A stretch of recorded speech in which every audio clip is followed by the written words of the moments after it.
তিরমিজি শরীফের 2510 নম্বর হাদিস। ক্বালা রাসূলুল্লাহ সাল্লাল্লাহু আলাইহি ওয়াসাল্লাম, আল্লাহ নবী বলেন, দাব্বা ইলাইকুম দাউল উমাম, তোমাদের উপর অতীত জামানার উম্মতের বেদি তোমাদের উপর সংক্রমিত হয়। অতীত উম্মতের একটা রোগ তোমাদের উপর সংক্রমিত হয়। এই রোগের মধ্যে একটা রোগ হলো আল হাসাদ, হিংসা করা। আল্লাহ নবী বলেন, হিয়াল হালিকা, হিংসা নামক অপরাধ এমন একটা অপরাধ, হিয়াল হালিকা, যেটা বিনাশ করে দেয়, মুন্ডন করে দেয়। আল্লাহ নবী কয়, লা আকুলু তাহলিকুশ শারা, আমি এটা বলছি না হিংসা তোমাদের মাথা মুন্ডন করে। নবী বললেন হিংসা নামক অপরাধ মুন্ডন করে দেয়। নবীজি বলেন, আমি বলছি না যে হিংসা তোমাদের মাথা মুন্ডন করে, তবে কি মুন্ডন করে? ওয়ালাকিন তাহলিকুদ্দিন, হিংসা তোমাদের দিনকে বিনাশ করে দেয়। বলেন নাউজুবিল্লাহ। হিংসা আমাদের দিনকে বিনাশ করে দেয়। আল্লাহ পাক রব্বুল আলামিন হিংসা নামক অপরাধ থেকে আমরা সবাই যেন বেঁচে থাকতে পারি, আল্লাহ তৌফিক দান করেন। ফ্যানের আওয়াজ হইতেছে, যেটা ওটা বন্ধ করে দেন, তাহলেই তো হয়। রাসূল করিম সাল্লাল্লাহু আলাইহি সাল্লামের হাদিস থেকে আমরা জানলাম হিংসা দিনকে বরবাদ করে দেয়। এটা হলো 1 নাম্বার ক্ষতি। হিংসার 2 নাম্বার ক্ষতি, রমজান মাসে এত আমল করলেন, এই আমলগুলো যেন বরবাদ না হয়ে যায়। মন দিয়ে শুনি আমরা। হিংসার 2 নাম্বার ক্ষতি, হিংসা নেক আমলকে বরবাদ করে দেয়। আবু দাউদ শরীফ কিতাবের নাম, হাদিস নাম্বার 4903 নাম্বার হাদিস। ক্বালা রাসূলুল্লাহ সাল্লাল্লাহু আলাইহি ওয়াসাল্লাম, আল্লাহর নবী বলেন, ইয়াকুমুল হাসাদ, শোনো তোমরা হিংসা থেকে তোমরা বাঁচো। ফাইন্নাল হাসাদ ইয়াকুলুল হাসানাত কামা তাকুলুন নারুল হাতাব। আল্লাহ নবী বলেন, আগুন যেমন কাঠকে জ্বালিয়ে পুড়িয়ে শেষ করে দেয়, হিংসা মানুষের নেক আমলগুলাকে বরবাদ করে দেয়। বলেন নাউজুবিল্লাহ। হিংসা মানুষের নেক আমলকে নষ্ট করে দেয়। রমজান মাসে কত কষ্ট করে আমল করলাম, এই আমলগুলা হিংসা যেন নষ্ট না করে দেয়, এই জন্য সতর্ক থাকা। তাহলে হিংসার 1 নাম্বার ক্ষতি, হিংসা দিনকে বরবাদ করে দেয়। হিংসার 2 নাম্বার ক্ষতি, হিংসা নেক আমলকে বরবাদ করে দেয়। হিংসার 3 নাম্বার ক্ষতি, হিংসা এবং ঈমান এক অন্তরে স্থান দিতে পারে না। হিংসা এবং ঈমান এক কলবে একসাথে থাকতে পারে না। নাসাই শরীফের 3109 নাম্বার হাদিস, 3109 নাম্বার হাদিস। ক্বালা রাসূলুল্লাহ সাল্লাল্লাহু আলাইহি ওয়াসাল্লাম, আল্লাহ নবী বলেন, লা ইজতামিআনে ফি কলবি আবদিন, কোন বান্দার অন্তরের মধ্যে 2টা জিনিস একত্রিত হতে পারে না। 1 নাম্বার আল হাসাদ, 2 নাম্বার আল ঈমান। নবীজি বলেন হাসাদ মানে হিংসা, আল্লাহ নবী বলেন ঈমান এবং হিংসা এক অন্তরের মধ্যে একত্রিত হতে পারে না। আপনার অন্তরে হিংসা আছে, আবার ঈমান আছে। আল্লাহর নবী কয় ঈমান আর হিংসা এক অন্তরের মধ্যে একত্রিত হতে পারে না। ভাই, আল্লাহ আমাদের সকলের অন্তরটা হিংসা মুক্ত অন্তর যেন আমরা গঠন করতে পারি, আল্লাহ তৌফিক দান করেন। হিংসার 4 নাম্বার ক্ষতি, একটা হাদিসের কিতাব আছে নাম মাজমাউজ জাওয়ায়েদ, 8 নাম্বার খণ্ড 81 নাম্বার পৃষ্ঠা। ক্বালা রাসূলুল্লাহ সাল্লাল্লাহু আলাইহি ওয়াসাল্লাম, আল্লাহ নবী বলেন, লা ইয়াজালুন নাসু বিখাইরিন মা লাম ইয়াতাহাসাদু। নবীজি বলেন, মানুষ যতক্ষণ পরস্পর হিংসা না করে ততক্ষণ মানুষ কল্যাণের মাঝে থাকে। কোন এলাকার মানুষ কল্যাণের উপর থাকার শর্ত হলো একজন আরেকজনকে হিংসা না করা। আল্লাহ নবী কয়, পরস্পর হিংসা তোমরা ছেড়ে দাও, তোমাদেরকে আল্লাহ কল্যাণের উপর প্রতিষ্ঠিত করে রাখবেন। পরস্পর হিংসা যদি ছেড়ে দেই, আমাদেরকে আল্লাহ কল্যাণের উপর রাখবেন। হিংসা থেকে বাঁচার উপায়, আজকে 2টা উপায় মনে রাখেন। 1 নাম্বার সূরা ফালাক বেশি বেশি পড়া। হিংসুকের হিংসা থেকে বাঁচার 1 নাম্বার উপায় সূরা ফালাক বেশি পড়া। আল্লাহ বলেন, ওয়া মিন শাররি হাসিদিন ইদা হাসাদ, হিংসুকের হিংসা থেকে আল্লাহর কাছে পানাহ চাই। প্রতিদিন এই আমলটা আমরা করব, আল্লাহ তৌফিক দান করেন। হিংসুকের হিংসা থেকে বাঁচার 2 নাম্বার উপায় ঝাড়ফুঁক করা। কিছু পড়বেন, এইভাবে ঝাড়ফুঁক করবেন। এই ব্যাপারে 2টা দৃষ্টান্ত আপনাদের সামনে পেশ করি। 1 নাম্বার তিরমিজি শরীফের 972 নাম্বার হাদিস, আবু সাঈদ রাদিয়াল্লাহু তাআলা আনহুর বর্ণনা। তিনি বলেন, আন্না জিবরাইল আতান নবিয়্য সাল্লাল্লাহু আলাইহি ওয়াসাল্লাম, আল্লাহর নবীর কাছে জিবরিল আমিন আসলেন। আসার পর বললেন, ইয়া মুহাম্মদ ইশতাকাইতা, হে নবী মুহাম্মদ সাল্লাল্লাহু আলাইহি ওয়াসাল্লাম, আপনি কি অসুস্থ? নবীজির প্রশ্ন করলেন, আপনি কি অসুস্থ? আল্লাহ নবী জবাব দিলেন, নাম, হ্যাঁ আমি অসুস্থ। এবার জিবরিল আমিন কি বলছে দেখেন, যদি পারেন মুখস্থ রাখেন। বিসমিল্লাহি আরকিকা, আল্লাহর নামে আমি আপনারে ঝাড়ফুঁক করতেছি। জিবরিল আমিন নবীজিরে ফু দিতেছে। মিন কুল্লি শাইইন ইউযিকা, সমস্ত এমন জিনিস থেকে যে জিনিস আপনাকে কষ্ট দেয়। বিসমিল্লাহি আরকিকা, আল্লাহর নামে আপনাকে আমি ঝাড়ফুঁক করি।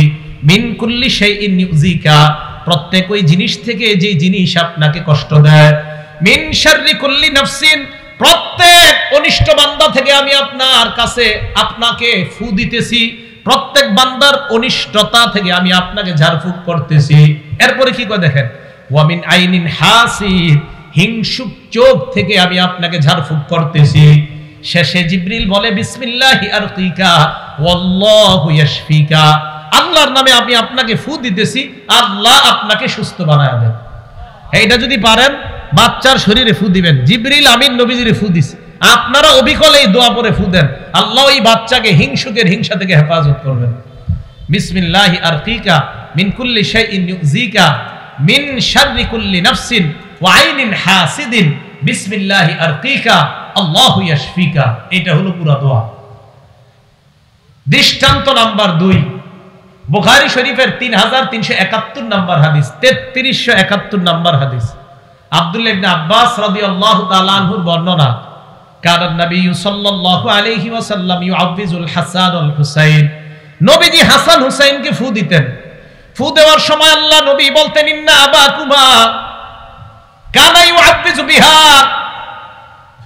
ইবনাহুমা ইসমাঈল ওয়া ইসহাক।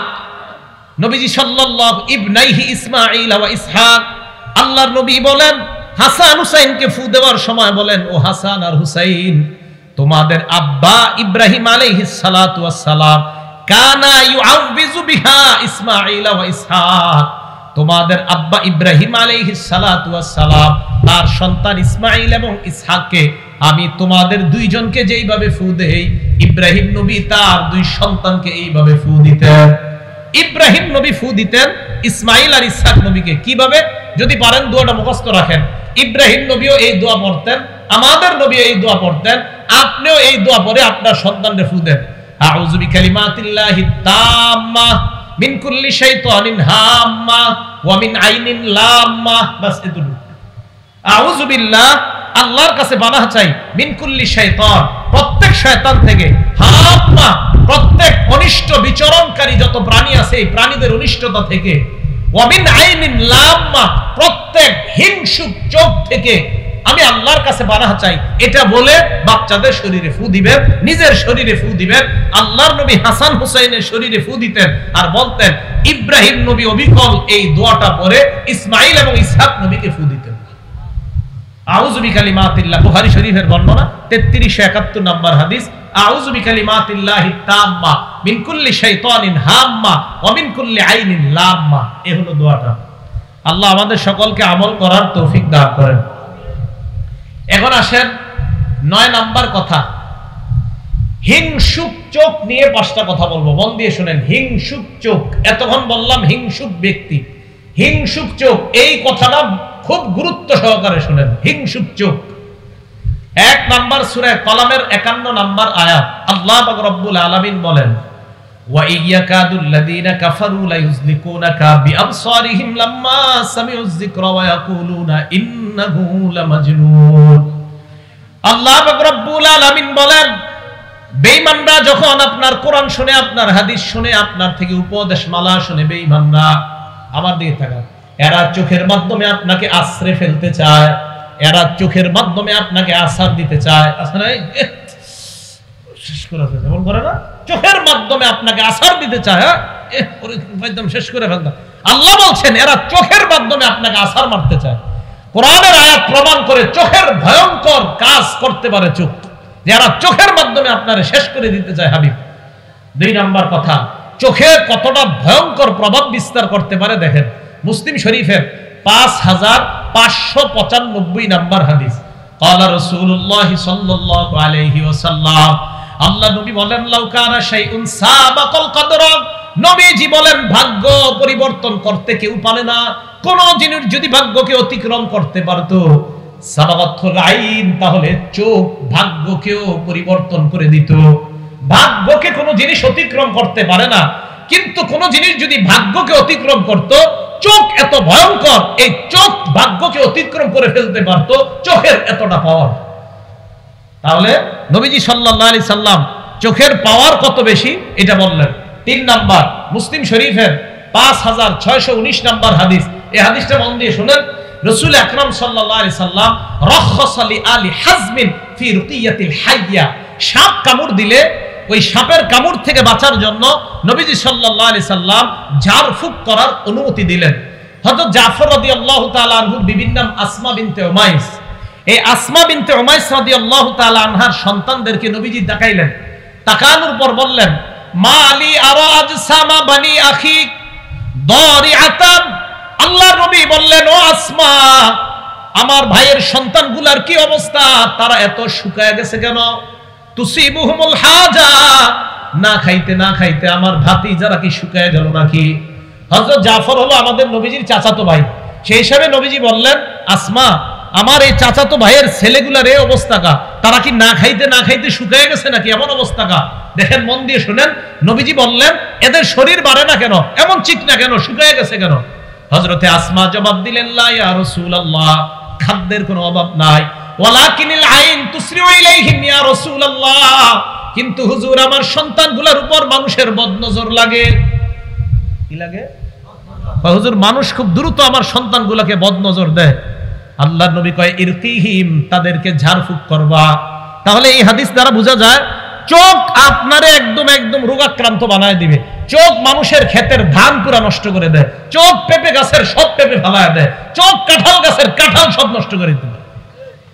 তো রাসূল আকরাম সাল্লাল্লাহু আলাইহি সাল্লাম বললেন, আসমা, তোমার সন্তানদের কি হয়েছে? কয়, হুজুর, এদেরকে চোখ বদ নজর এদের উপর খুব বেশি লেগে যায়। নবী কয়, ঝাড়ফুঁক করো। 4 নাম্বার কথা, ইবনে মাজাহ কিতাবের নাম, হাদিস নাম্বার 3509, 3509। হ্যাঁ, এটা মন দিয়ে শুনেন। মাদ্রাসার হুজুর যারা আছে তাদেরকে বলবো, এলাকাবাসী যারা আছেন তাদেরকে বলবো, মাদ্রাসার ছাত্র যারা আছেন তাদেরকে বলবো, এলাকাবাসীও শোনেন। আপনারা মাঝে মাঝে সন্তান গোসল করায়া বারান্দায় দাঁড় করায় দেন, রোদ্রের মধ্যে দাঁড় করায় দেন, সন্তান দ্বারে উঠানের মধ্যে ছেড়ে দেন, তার শরীরের দিকে অন্য মানুষ তাকায়। এরা ভালো করে শোনেন, সন্তানের অথবা আপনারা বয়স্ক যারা, আমরা বয়স্ক যারা, আমরাও যারা পুকুরের মধ্যে সবার সামনে গোসল করি, খুব সতর্ক হয়ে গোসল করা দরকার। শরীরে গামছা রাখা দরকার। কেন দরকার? হাদিসটা শোনেন। ইবনে মাজাহ 3509 নাম্বার হাদিস। নবীজি সাল্লাল্লাহু আলাইহি সাল্লামের জামানায় এক আশ্চর্য ঘটনা ঘটছে। কি ঘটছে? আমির ইবনে রবিআহ, বলেন তো নামটা কি? আরেকটা নাম মনে রাখবেন, সাহাল ইবনে হুনাইফ। কি নাম? সাহাল ইবনে হুনাইফ। তো এই সাহাল ইবনে হুনাইফ গোসল করতেছে। মাররা আমির ইবনে রবিআহ বিসাহাল ইবনে হুনাইফ রাদিয়াল্লাহু তাআলা আনহুমা।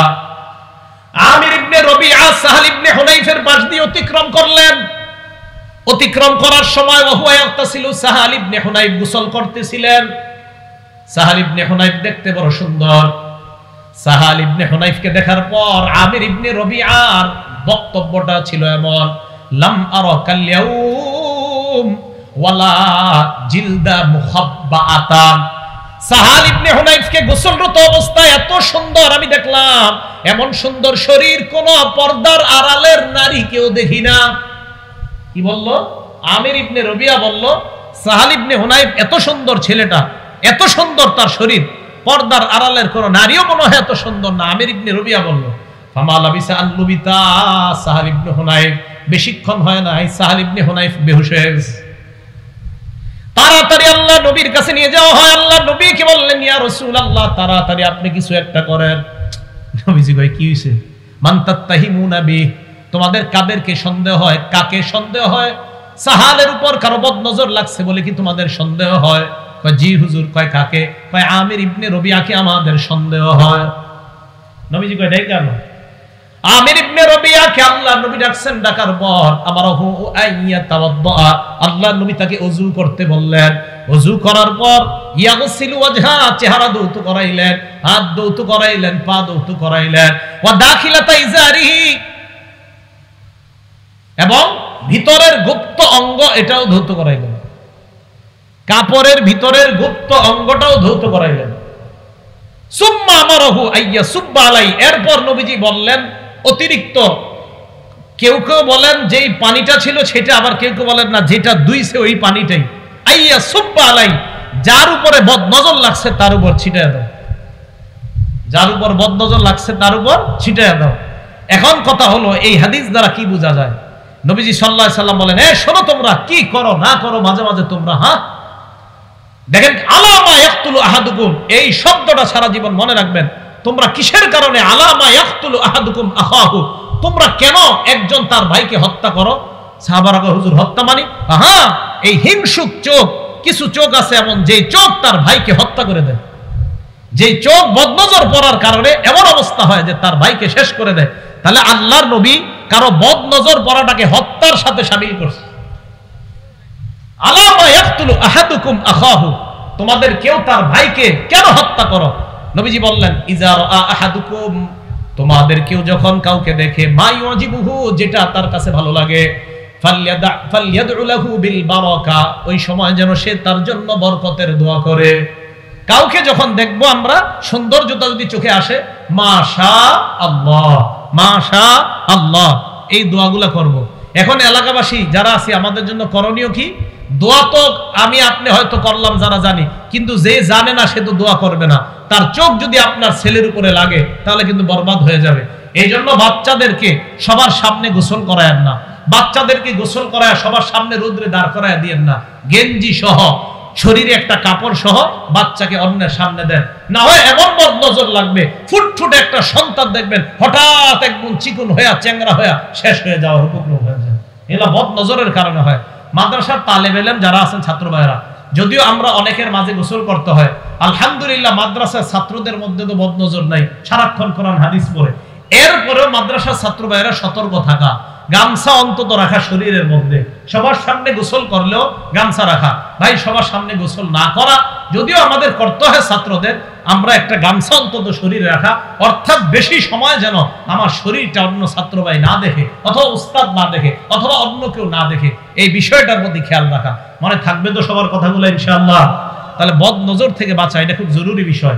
5 নাম্বার কথা, আম্মা জান আয়েশা সিদ্দিকা রাদিয়াল্লাহু তাআলা আনহার বর্ণনা, তিনি বলেন, কানা রাসূলুল্লাহ সাল্লাল্লাহু আলাইহি ওয়াসাল্লাম ইয়ামুরুনা আন নাস্তারকিয়া। মুসলিম শরীফের বর্ণনা 5615 নম্বর হাদিসে আম্মা জান আয়েশা সিদ্দিকা রাদিয়াল্লাহু তাআলা আনহা বলেন, আল্লাহ নবী আমাদেরকে বলছে বদ নজর থেকে বাঁচার জন্য, হিংসুক চোখ থেকে বাঁচার জন্য আমরা নিজেদেরকে যেন ঝাড়ফুঁক করে নেই। সকালবেলা 3 বার কুল হু আল্লাহ, 3 বার কুল আউযু বিরাব্বিল ফালাক, 3 বার কুল আউযু বিরাব্বিন নাস। মাগরিবের পরে 3 বার কুল হু আল্লাহ, 3 বার কুল আউযু বিরাব্বিল ফালাক, 3 বার কুল আউযু বিরাব্বিন নাস পরে শরীরের মধ্যে ফু দেওয়া। মানে থাকবে তো কথাগুলো ইনশাআল্লাহ? তাহলে এবার আসেন মূল কথায়। কি আলোচনা দূরছিলাম? মজারু জাহিরুল ইসমি ওয়া বাতিনা। কিছু গুনাহ আছে আভ্যন্তরীণ, কিছু বাহ্যিক গুনাহ। আভ্যন্তরীণ গুনাহ এর মধ্যে একটা বললাম হিংসা নামক অপরাধ। এই অপরাধটা থেকে বেঁচে যেন আমরা আমাদের দিলটাকে সাফ করে আমরা কবরে যাইতে পারি, আল্লাহ তৌফিক দান করেন। বাহ্যিক গুনাহ আর আভ্যন্তরীণ গুনাহ থেকে আমরা কিভাবে বাঁচবো? রমজান শেষ হয়ে গেছে, এখন আমাদের চ্যালেঞ্জ হলো গুনাহমুক্ত জীবন যাপন করা। এই গুনাহমুক্ত জীবন যাপনের অনেক উপায়, এর মধ্যে 11টা উপায় আপনাদের সামনে বলবো। জোরে বলেন কয়টা? মন দিয়ে শুনতে হবে, সবাই মুখস্থ রাখতে হবে, অন্তত শিরোনামগুলো মুখস্থ রাখেন। 1 নাম্বার উপায় তওবা করা। বলেন কি করা? তওবা করা। তওবার ব্যাপারে 6টা কথা বলবো। বলেন তো তওবার ব্যাপারে কয়টা কথা?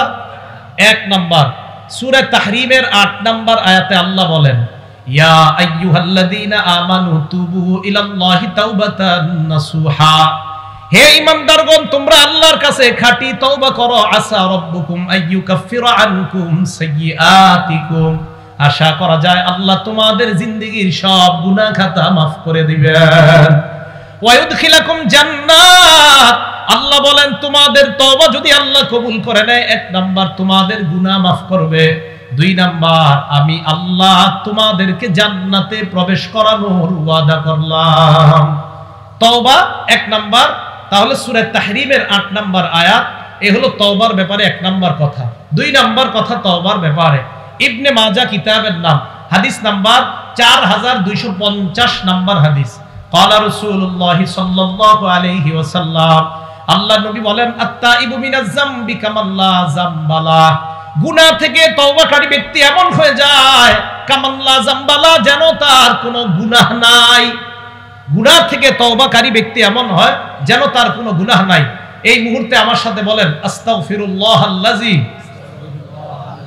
লা ইলাহা ইল্লা হুয়াল হাইয়ুল কাইয়্যুম ওয়া আতুবু ইলাইহি। এটা মন থেকে বলছেন তো সবাই?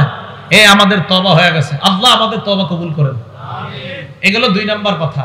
3 নাম্বার কথা, এটা ইবনে মাজার হাদিস, হাদিস নাম্বার 4251 নাম্বার হাদিস। ক্বালা রাসূলুল্লাহ সাল্লাল্লাহু আলাইহি ওয়াসাল্লাম, আল্লাহ নবী বলেন, ইন্নাল্লাহা ইয়াকবালু তাওবাতাল আবদি, আল্লাহ নবী বলেন, কুল্লু বানি আদম খাত্তাউন, সমস্ত আদম সন্তান গুনাহগার। নবীজি বললেন, সমস্ত আদম সন্তান গুনাহগার, আমি আপনি আমাদের মাঝে কম বেশি গুনাহ হয়ে যায়। ওয়া খায়রুল খাত্তাইনা তাওয়াবুন, গুনাহগারদের মধ্যে তারাই উত্তম যারা আল্লাহর কাছে তওবা করে।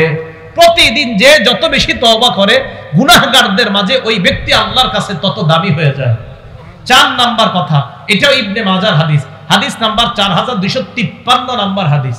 ক্বালা রাসূলুল্লাহ সাল্লাল্লাহু আলাইহি ওয়াসাল্লাম, আল্লাহ নবী বলেন, ইন্নাল্লাহা ইয়াকবালু তাওবাতাল আবদি মা লাম ইউগারগির, বান্দার মরণ আসার আগ পর্যন্ত আল্লাহ তার তওবা কবুল করেন।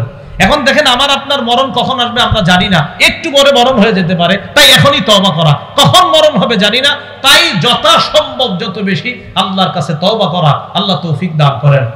5 নাম্বার, তিরমিজি শরীফের 3538 নাম্বার হাদিস।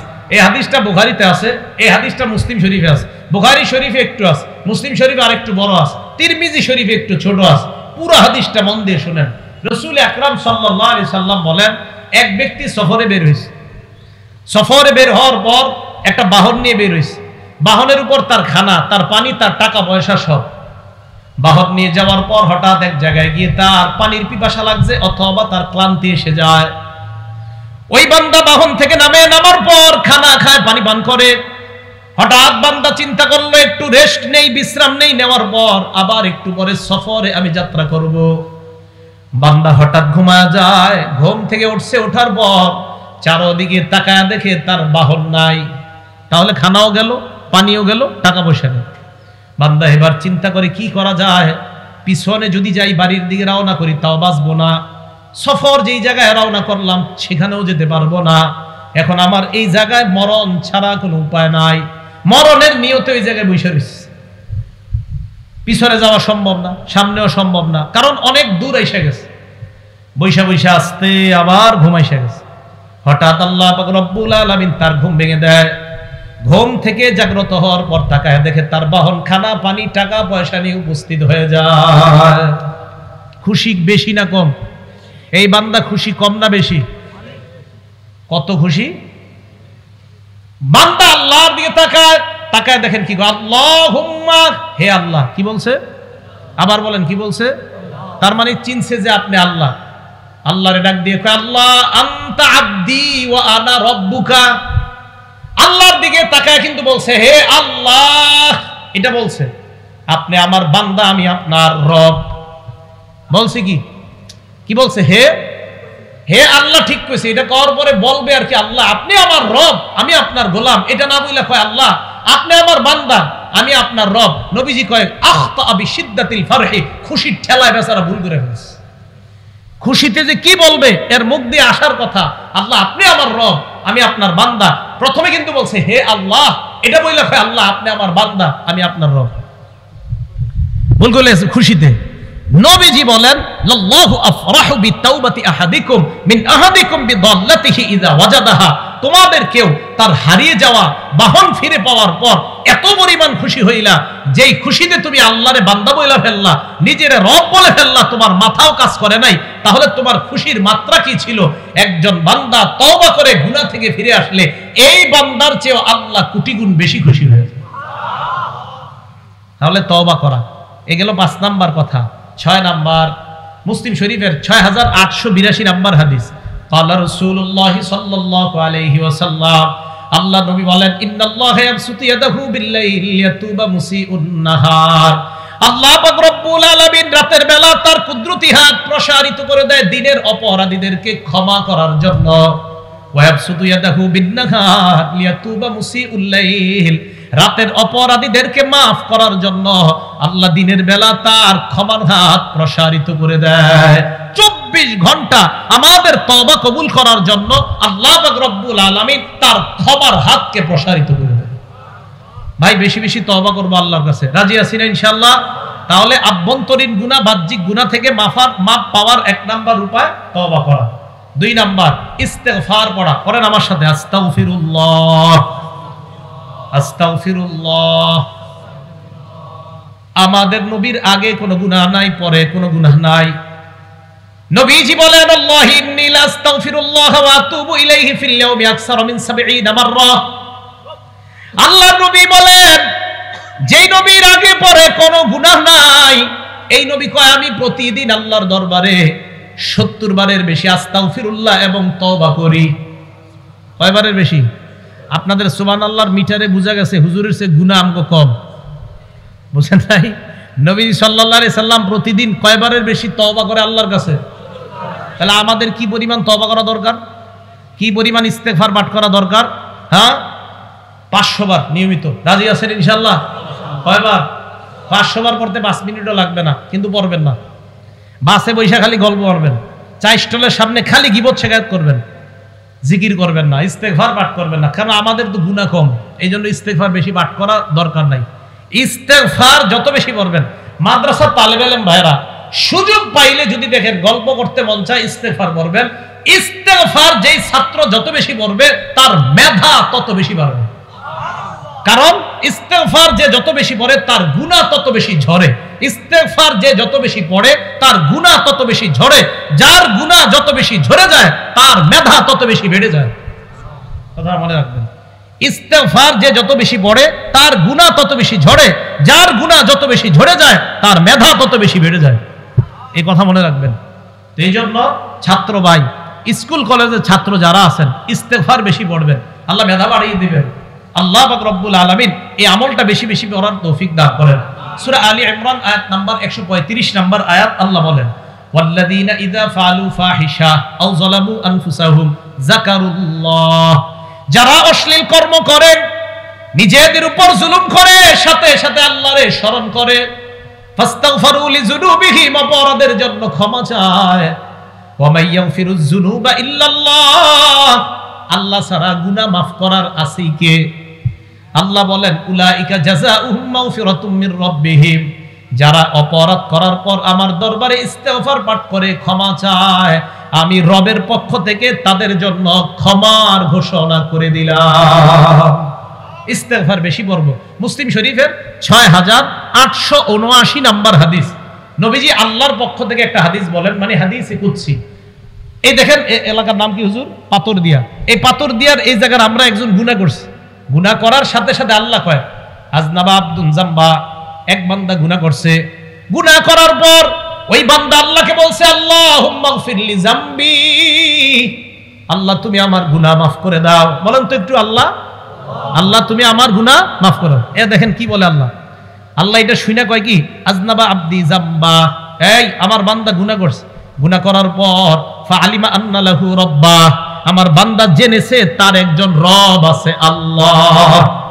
ইয়াগফিরুয যামবা, যে রব গুনাহ মাফ করে দেয়, ওয়া ইয়াখুযু বিয-যামবি, গুনাহর কারণে পাকড়াও করে। আমার বান্দা জানে তার একজন রব আছে যে রব গুনাহ মাফ করে, তাই তো বান্দা আমাকে বলছে আল্লাহ তুমি আমার গুনাহ মাফ করে দাও। আমার বান্দা জানে তার রব আছে, তাই আর কারো কাছে মাফ চাইনি, রবের কাছে চাইছে। এটা বলার পর আল্লাহ কয় সুম্মা আদা ফাআজনাবা, বান্দা গুনাহ থেকে মাফ চাওয়ার পরে আর গুনাহ করে না। ইবলিস আবার গুনাহ করায় ফেলছে। গুনাহ করার পর আবার কয় রব্বি ইগফিরলি, মাবুদ মাফ করো। আল্লাহ কয় আলিমা আব্দি আন্না লাহু রাব্বা, আমার বান্দা জানে তার একজন রব আছে। ইয়াগফিরুয যামবা, গুনাহ মাফ করে দেয়, ওয়া ইয়াখুযু বিয-যামবি, গুনাহের কারণে পাকড়াও করে। তাই আমারে ডাক দিয়ে কইছে আল্লাহ মাফ করো। আল্লাহ কয় সুম্মা আদা ফাআজনাবা, বান্দা আবার গুনাহ করছে, শয়তান করায় ফেলছে। আবার আমারে ডাক দিয়ে কয় রব আমারে মাফ করেন। আল্লাহ কয় আমার বান্দা বারবার জানে তার একজন রব আছে মাফ করার মতো। সুবহানাল্লাহ। এক পর্যায়ে আল্লাহ কয় কদ গফারতু লাকা, বান্দা আমি তোমাকে মাফ করে দিলাম, আমি তোমাকে মাফ করে দিলাম। ভাই আমরা গুনার জন্য ইস্তেগফার বেশি বেশি কার দরবারে পাঠ করব? আল্লাহর দরবারে। গুনাহ মাফের 2 নাম্বার উপায় ইস্তেগফার পাঠ করা। নিয়মিত আমরা বেশি বেশি ইস্তেগফার আর তওবা করব, আল্লাহ তৌফিক দান করেন। 3 নাম্বার গুনাহ মাফের উপায়, বাংলাটা মনে রাখবেন। 3 নাম্বার উপায়টা ক্ষমা পাওয়ার আশায় আল্লাহর কাছে ক্ষমা চাওয়া। বলেন তো বাংলাটা, পাওয়ার আশায় আল্লাহর কাছে, না না ভুল হইছে, ক্ষমা পাওয়ার আশায় আল্লাহর কাছে বারবার ক্ষমা চাওয়া। বলেন কি বলছি? আল্লাহর কাছে বারবার ক্ষমা চাওয়া। হ্যাঁ, হাদিস দিচ্ছি, তিরমিজি শরীফের 3540 নাম্বার হাদিস, তিরমিজি শরীফের 3540 নাম্বার হাদিস।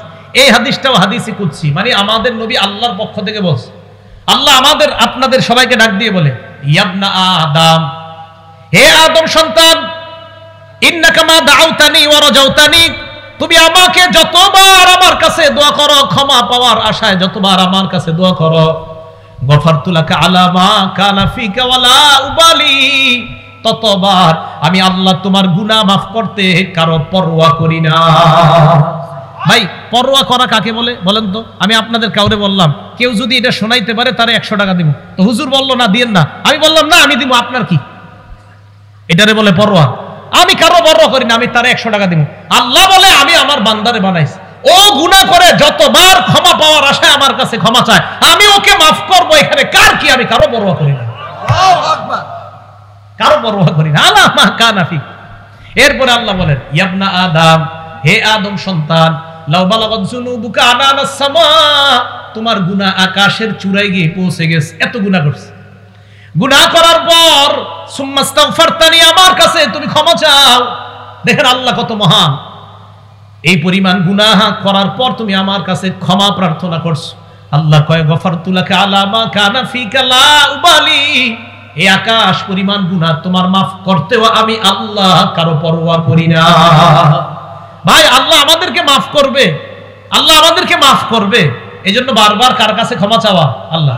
এবার কি কয় দেখেন, ইয়াবনা আদম, হে আদম সন্তান, লাউ আতাইতানি বিকুরাবিল আরদি খাতায়া, জমিনের বালু পরিমাণ গুনাহ যদি নিয়ে আমার কাছে উপস্থিত হয়ে যাও, জমিন পরিমাণ গুনাহ নিয়ে আসো, লা আতাইতুকা বিকুরাবিল আরদি মাগফিরা, আমি আল্লাহ জমিন পরিমাণ ক্ষমা নিয়ে তোমার কাছে উপস্থিত হয়ে যাই।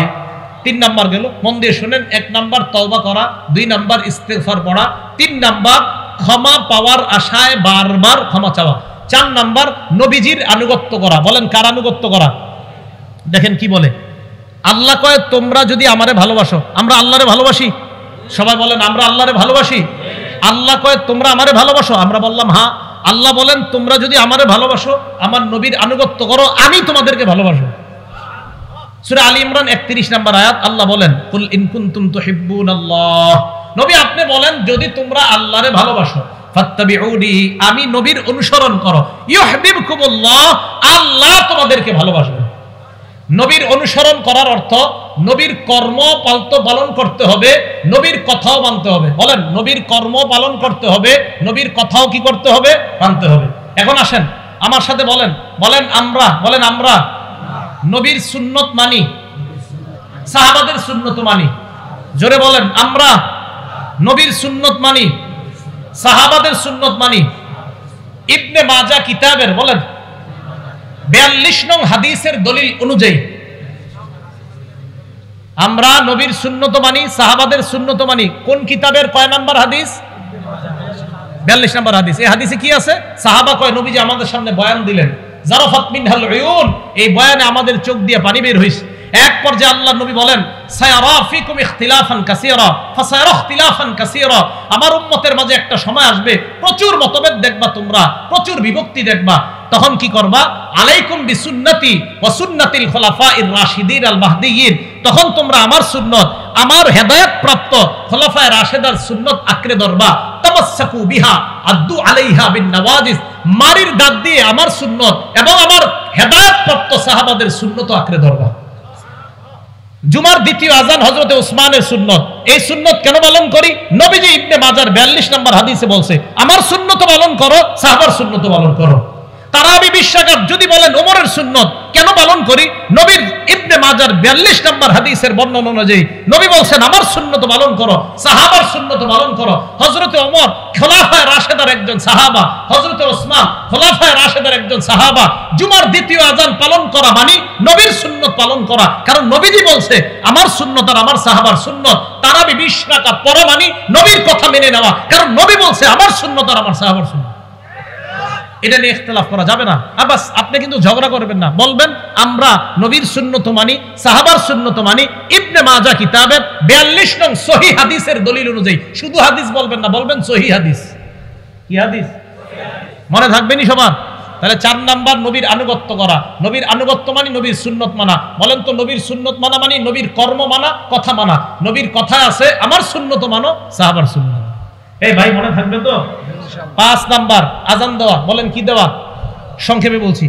আবু দাউদের 515 নাম্বার হাদিস, নবীজি বলেন আল মুআজ্জিন ইউফারু লাহু মাদা সাউতিহি, মুয়াজ্জিনের আযানের আওয়াজ যত দূর যায় তত দূর তাকে ক্ষমা করে দেওয়া হয়। 6 নাম্বার 2 রাকাত নামাজ পড়া।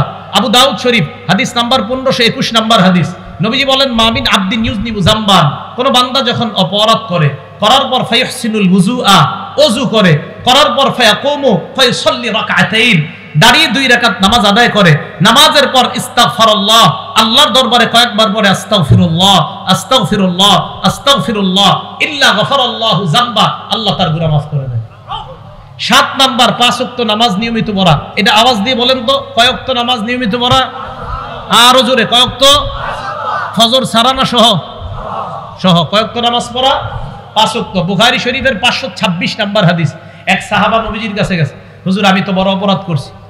ইতিমধ্যে নবীজি সাল্লাল্লাহু আলাইহি সাল্লাম কোরআনের এক আয়াত শোনাইলেন, আকিমিস সালাতা তারাফাইন নাহারি ওয়া যুলাফাম মিনাল লাইল, দিনের 2 অংশে এবং রাতের কিছু অংশে তোমরা নামাজ পড়ো।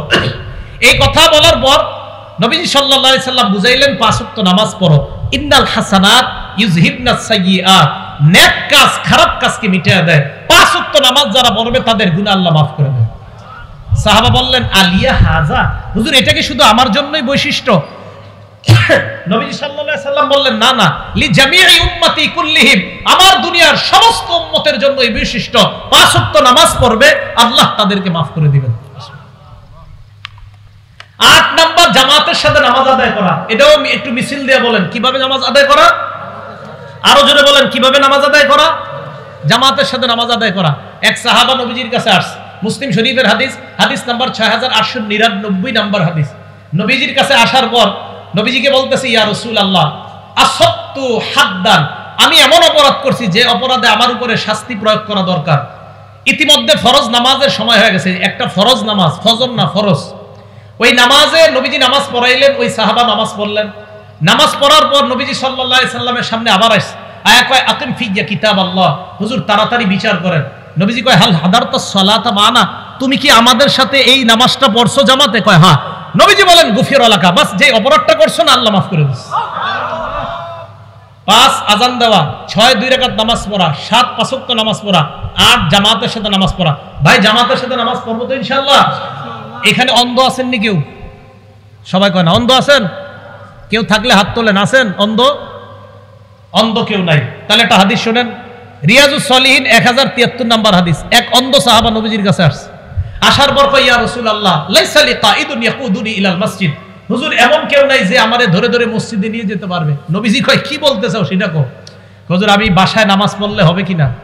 নবীজি বললেন হ্যাঁ ঠিক আছে হবে, যাও। ফতোয়া দিয়ে দিছে নবীজি, হবে, যাও বাসায় নামাজ পড়ো। ফালাম্মা ওয়াল্লাহ, লোকটা রওনা করছে বাসায়। মন দিয়ে শুনেন, দাহ নবীজি ডাক দিলে এই শোনো শোনো, হাল তাসমাউন নিদা, আযান শোনো বাসা থেকে?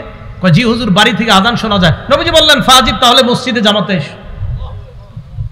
উনি কি অন্ধ সাহাবা ছিলেন না দেখতেন?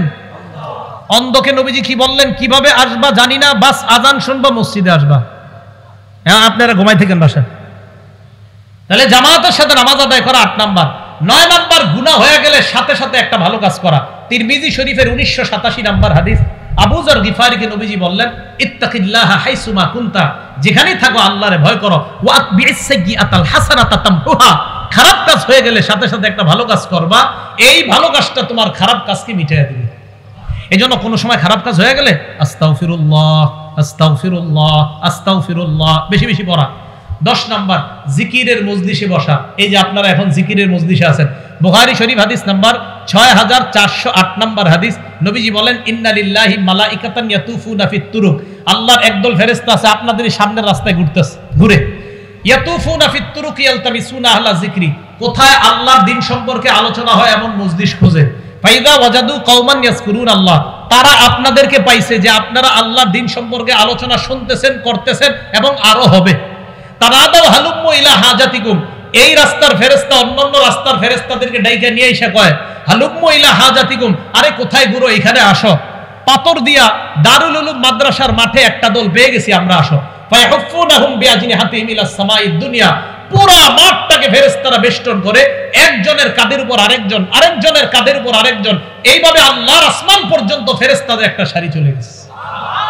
আল্লাহ কয় মাজা ইয়াকুলু ইবাদি, আমার বান্দারা কি বলে?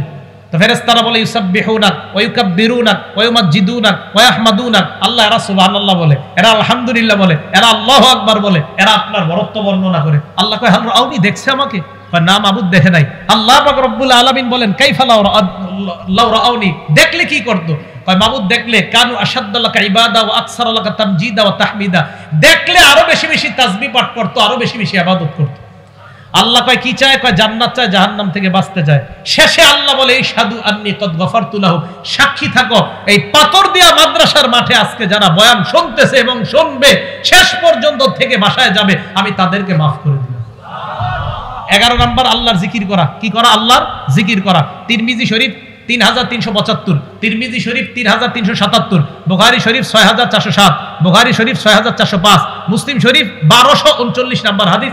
সবগুলা জিকির সম্পর্কে আল্লাহ রাসূল সাল্লাল্লাহু আলাইহি সাল্লাম বলেন মাসালুল লাযী ইয়াজকুরু রাব্বা ওয়াল লাযী লা ইয়াজকুরু রাব্বা, আমরা দুইজন এক ঘরের মধ্যে আছি, উনি জিকির করে, আমি জিকির করি না। ওনাকে আল্লাহ রাসূল বললেন মাসালুল হাইয়্যি ওয়াল মাইয়িত, উনি জীবিত ব্যক্তির মতো, আমি মরা ব্যক্তির মতো। নবীজি সাল্লাল্লাহু আলাইহি সাল্লাম বলেন মান ক্বালা ফিল ইয়াউম সুবহানাল্লাহ ওয়া বিহামদি মিআতা মাররা, একটু বলেন সুবহানাল্লাহ ওয়া বিহামদি।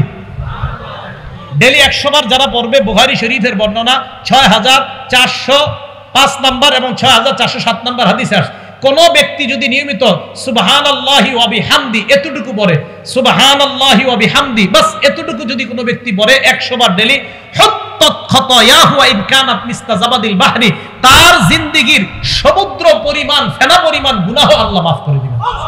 ভাই মনে থাকবে তো ইনশাআল্লাহ?